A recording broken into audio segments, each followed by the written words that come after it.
تبارك الذي بيده الملك وهو على كل شيء قدير.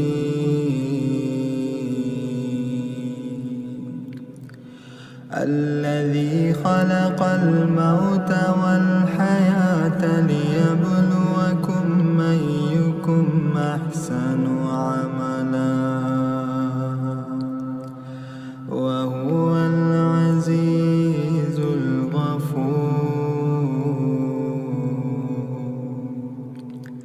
الذي خلق 7 سماوات طباقا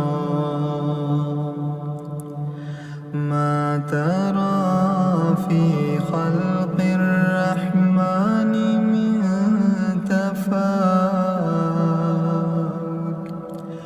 فارجع البصر هل ترى من فطور ثم ارجع البصر كرتين ينقلب إليك البصر خاسئا وهو حسير. ولقد زينا السماء الدنيا بمصابيح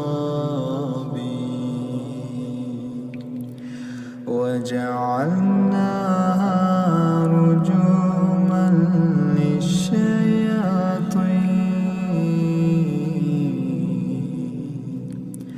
وأعتدنا لهم عذاب السعير.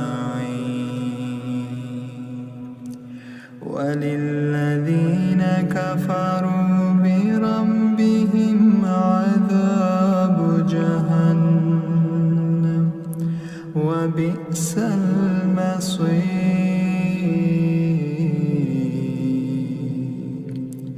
إذا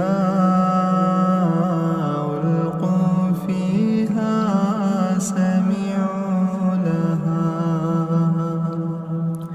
سمعوا لها شهيقا وهي تفور تكاد تميز من الغيظ